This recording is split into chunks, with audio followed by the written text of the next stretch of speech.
like that, we're back. Welcome back. We're now moving into our final segment for the morning. This one, of course, with representatives of YMCA on their Technology Education Summer Program Open Day that will be held today. In to talk to us about it, Clara Cuellar, who is the Executive Director of YMCA. We also have Dorita Locke, who is a youth leader, and Clifton Baldwin, both youth leaders of YMCA. Guys, good morning and welcome. Morning.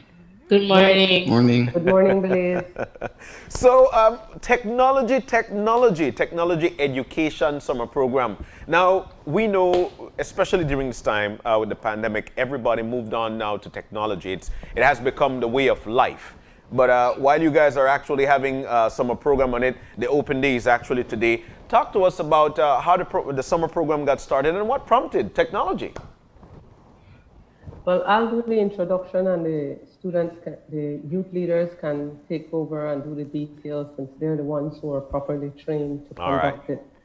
But one of the things that we recognized actually as soon as the country opened up, which was not new to us, is that many of our youths do not have the devices or the bandwidth they need at home. So even if they have one device, there are 5 siblings.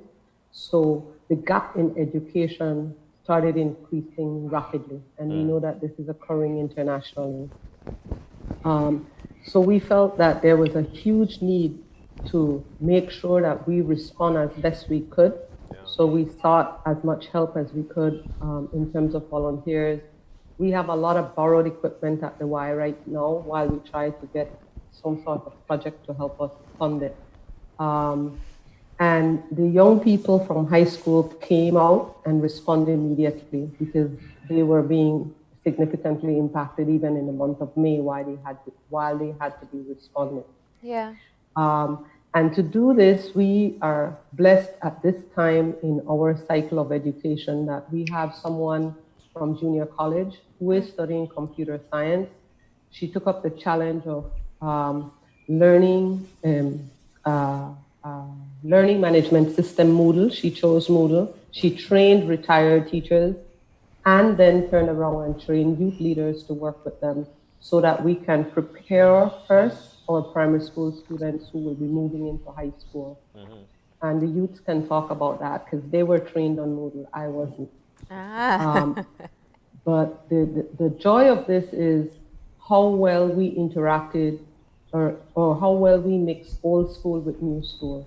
We have teachers as old as 70 years old getting on the computer and learning to use Moodle to be able to do their lesson plan and all the other things the students will talk about. We have them working directly with teenagers and interacting and teaching them how to bring the lesson plan across. So I want to thank all those who have helped us so far, and we are very grateful and hope that we can keep this going and through this medium bring the attention to the fact that COVID-19 is greatly impacting our education system, especially for those who have less opportunity already. I'm glad you said that, Clara, because I think that's part of the conversation we don't have enough.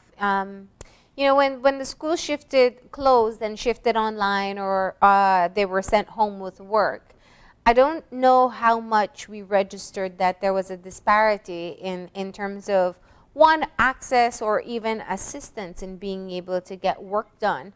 I know you serve quite a number of students within your own community. What was that like for the children that do associate with the YMCA? I'll ask Clifton to answer that because he's a student who ranks very high in the top of his class, and he was hugely impacted while we were shut down. Yeah. Clifton, go ahead and tell us your experience then. Can you please repeat? So what happened for you when schools closed? Where'd you go to complete your classes? Well, for me, I don't really have internet access at home, so I come right here at the YMCA. And I get pretty much all my work finished over the past few months. What school do you go to? Wesley College. Okay, what form are you in? I'm going to 3rd form at Wesley College. Good for you. Clifton, what are your interests in terms of technology? What are my interested in. What are your interests? Yeah.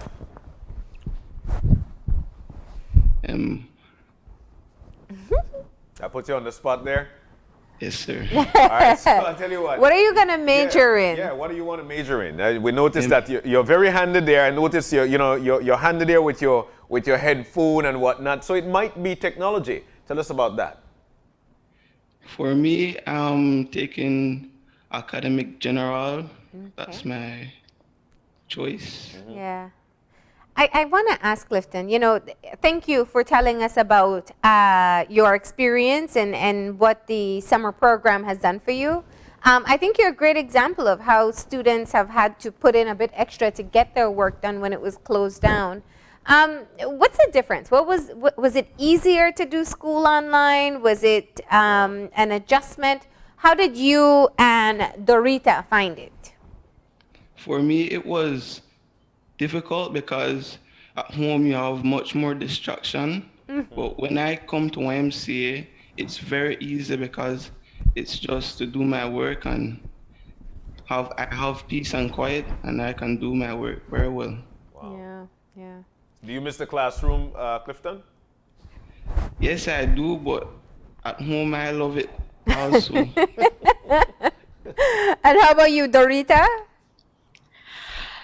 Well, for the online classes, when our school started our online classes, it wasn't hard for me because my mom let me do it on the computer, and it's much easier than when you're in a classroom because if you have a difficult problem to solve, you can go on the computer, search for examples, or sometimes it gives you the answers because when I was doing online classes and I have some difficult time with my work, and it was some of the work that our teacher sent to us was that we never saw some of it before, so I jumped right on Google.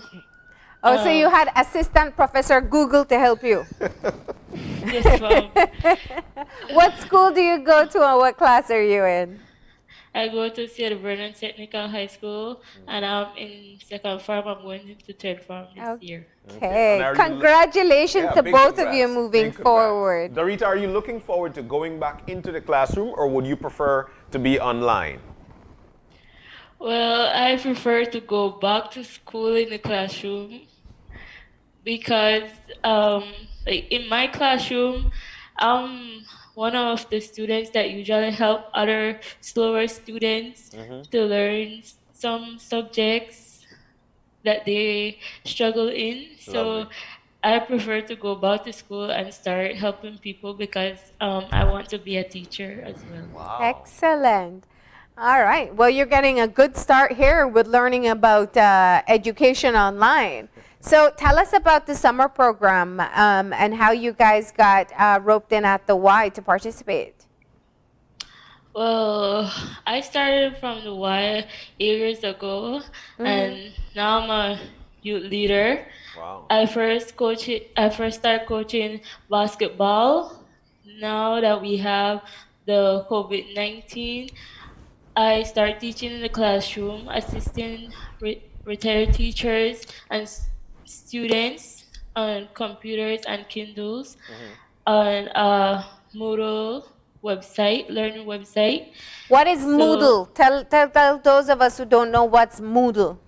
So Moodle is a learning website where you can have like many different other subjects, but here at the YMCA we do math, language, and reading vocabulary. I assist in language with a retired teacher. I also get up and teach the classroom, help the students how to navigate with the Moodle website. Yeah. And the retired teacher, she learned pretty fast how to use the computer. The students, they understand, especially those who really know about computers and Kindles. So they learn really fast. Yeah. And so you're teaching already. You want to be a teacher in the future, but you're already teaching. Yes, sir. That's it. And you're just going into third. Now, Clifton, what about you? Are you teaching at the Y as well? What's going on there? Yes, I also teach at the YMCA, and I started the YMCA in Standard 3 actually as a student. Then I just work my way up. Then I became a leader and a coach. I also coach basketball, but because of this COVID-19, I had to change what I usually do, and I became a volunteer assistant at the YMCA. And my subject that I help teach is math. Okay. Wow. So what was the experience like? I mean, you went from being students online to helping to teach online. It's very awesome, and I love it. Yeah. Yeah, what do you like about it? It helped me to understand much better about technology, and it helped me to also teach. And while I'm teaching, I'm also learning. Nice. That's true. That's And what true. age are the children that you're teaching? The age one is from 12 or 13 the most to 8. Okay. So from 8 to about 12, 13. Yes, sir. And do they get really excited to learn from their Kindle or their computer? Yes, they really love it because it's actually they're actually working on their Kindle and they love gadgets, so they pretty much love it and they pick up very fast. Nice. So Cliff, and talk to us about this open day today, man. If we should go there today, or when we go there today, what are you going to teach us? What do we learn? Do we have to log on to go to the open day? Yeah, what do we have to do? Oh, pass that question on to Miss Cuellar. Let me say that we are asking a few of our past sponsors, potential sponsors, the ministry especially, and some of the private sector, to stop in and see. So we ask everybody to wear their mask. Yeah. The classes have only 6 computers per class, and today each class will focus on a specific area of the Moodle.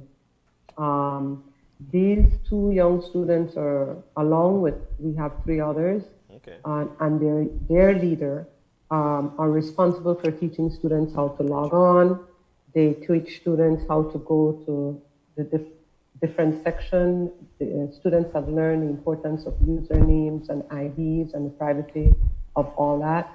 Yeah. So a lot of focus was spent on how do I learn online. Students take tests, they do worksheets, they've been in conference, they have done educational apps, and now we are reaching the level where their leader, who has been the driving force behind this, is now designing topic books. So that they all have to sit with the teachers and had to learn a lot about some of the pedagogy with education, even though they don't use that word. Yeah. They had to learn what to teach first, how to teach it, and that's where our teacher-youth teamwork has been tremendous, because the teachers still write out most of their lesson plan, 90% of it. The students, as well as some of our staff, will type it into Moodle, and so the students have everything on their computer. One platform where they can get notes, they can work a worksheet, quizzes are graded immediately, students see what their grades are, the teachers are sitting behind the classroom, because safety of retired teachers is very critical to us. While we want their wisdom, we need to give them care and love. So everybody is facing one direction.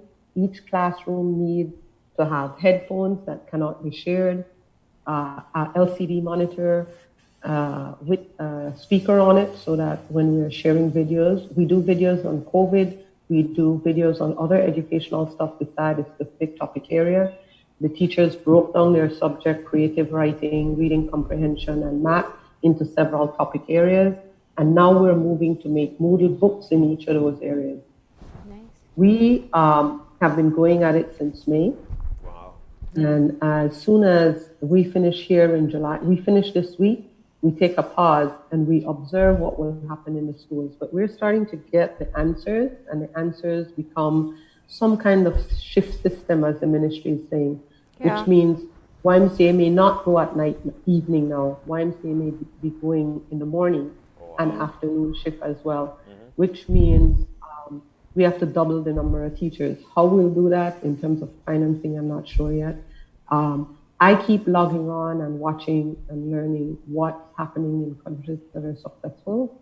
There's one in Denmark that I just saw as recent as early this morning, where they had to get substitute teacher to do half of the teaching because you have to increase the number of people. We can't have teachers doing so many units. So I want to really congratulate the mystery, not the magic, and the grace of how everyone worked together. Dorita and Clifton are being really humble. They're in the attic pulling wires. I want to thank BTL. They saw these young people pulling wires, dropping it to our ceiling just so we can hook up. Their leader was trying to make one computer out of two, trying to put all our gadgets together. We had a few donors who gave Kindles, so while Moodle works better on a computer, they figured out how to make it work on the Kindle, and students are able to take their worksheets. Worksheets are like in-class work, so they can get assistance from the teachers, get cameras up running. Some of our Dell computers don't have cameras as yet, so we are doing two things. We're trying to become a model of what is absolutely necessary for our children who don't have access. And at the same time, asking anybody who wants to join us, please come in and let's make it possible. And I encourage any center, if you have 5 computers, we are willing to share what we have and how we got it going so that the students can get this interaction. And the research has shown that even though they may be online, they prefer to be online in a small group setting, in a room together, than at home. And that's not only from maybe the quiet versus the quiet and the lack of devices, from the socialization.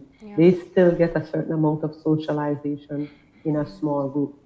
It sounds to me that the YMCA recognized very early on that there was a gap that existed in terms of the access, in terms of just the know-how for some of the students to be able to manipulate themselves with online education.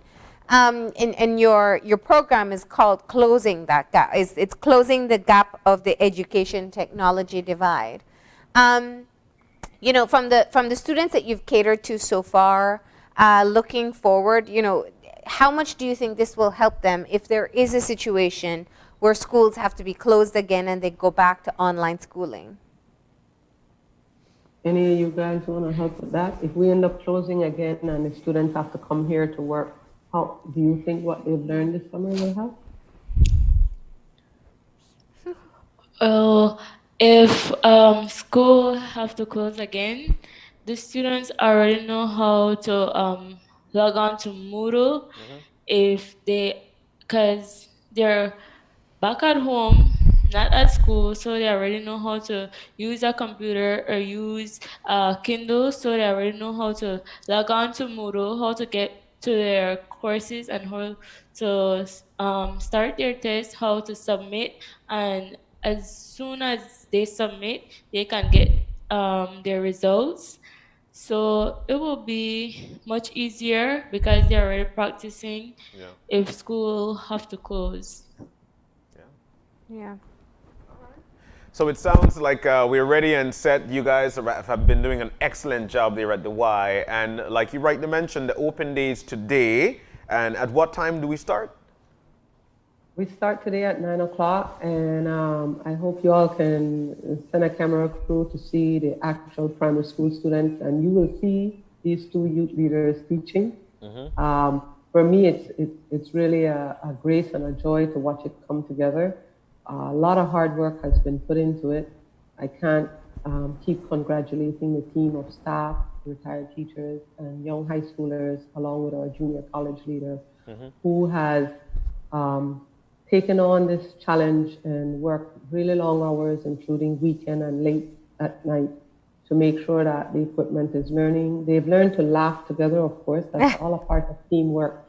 So day one, The youth leader said, I want everything working because I don't want to have to run up and down from classroom to classroom. You know, make sure you're ready. Well, sure enough, day one she was running, and that became our humor for the week. Did you see her running? Because she doesn't run much. Our leader is female, so Dorita and Clifton are always relaxing if they can get her, so have to work hard. All right.